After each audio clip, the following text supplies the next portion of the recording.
Hi guys, so I'm back with a new video and let's talk about The Man in My Basement.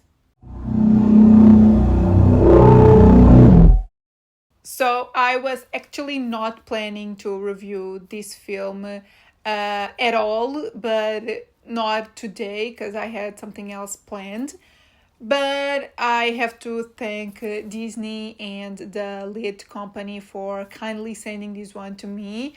I thought by the title and who stars in this film, it looked really interesting and I was really curious to see it and to talk about it. So yeah, here it is. So let's get to the video. So if you don't know what The Man in My Basement is about, I just at the end of the film, I learned that this is based on a book. I didn't know that. That kind of explains a lot of things that happen in the film and how they deal with certain topics. But I'll get to that. But this is a Hulu original, if I'm not mistaken, and it's about this man that knocks on another man's door and asks to stay in this man's basement.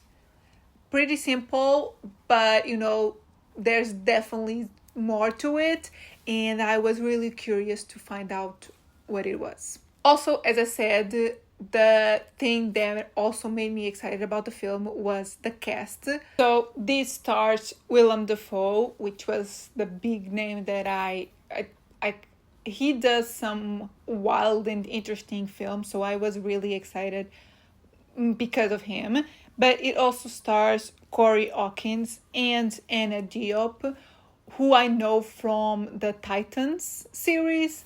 That's now I realize that's kind of a deep cut because no one really talks about that series, and I actually didn't even finish it yet, but that's where I know her from. And I think Corey is also in something that I have seen before, but his face is not as recognizable as Anna Diop and obviously Willem Dafoe. And so, post that, let's get my thoughts. So, as I said, I was pretty excited about the film. Not like majorly excited, but this sounded interesting. However, I was a bit disappointed with the end result, to be honest. Like, again, really interesting concept, but I think they added too many elements that made the story really convoluted. There were so many elements, and I feel like some of those elements didn't even get like a resolution. I understand why some of them are in the film, so yeah, it leads to something, but like there's some things that I felt like it was too much. Too much was going on. I thought with this premise, it should be simple. It should be kept like more of a mystery. And this is more about the characters. It's a really character-driven story and about their internal struggles. So I guess that makes sense that it's based on a book. That's why it was like, now I get it, because I believe in the book form this would work a lot better, a lot more, like the characters would work better. I don't know who you follow in the book, but I would assume you follow the main character, and like what happens to him in the film, getting his perspective in book form, I feel like it would make more sense and just impact you a lot more. As in a film form, I feel like the message gets a little bit lost. As I said, it gets a bit convoluted. There's a lot of elements into play, and the story, like what made this interesting, is kind of lost. However, I think the actors really make the film. Like, we have some great performances, and obviously Willem Dafoe never does anything wrong. So his performance here is really, really good.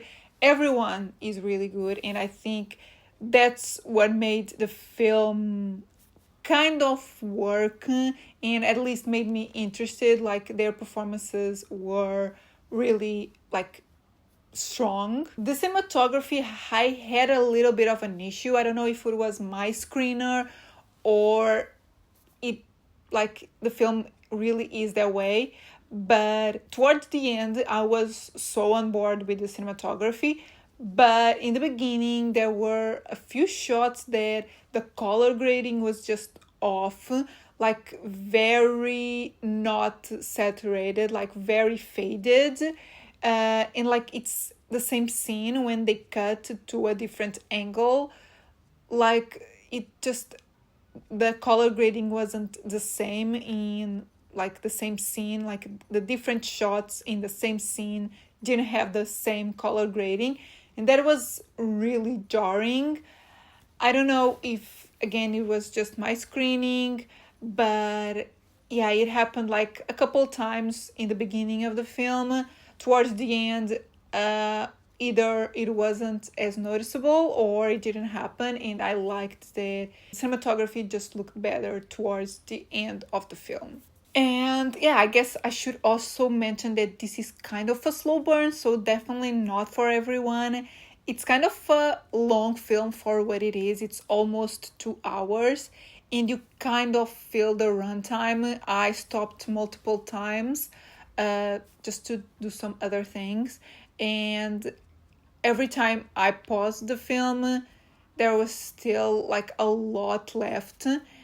So like being a slow burn along with a pretty like thin storyline, really heavy on characters, could not be for everyone. And although I didn't hate the film, I still liked it.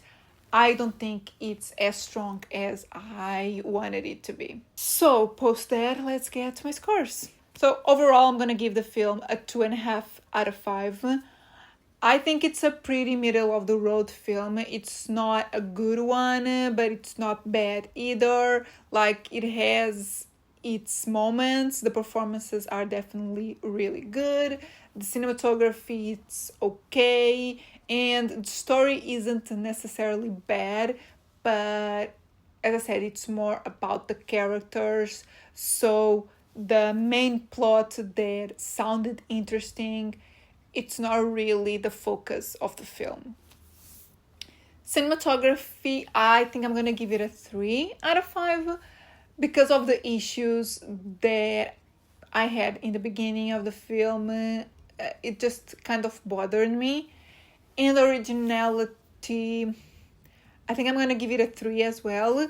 I don't think it's a super original like storyline.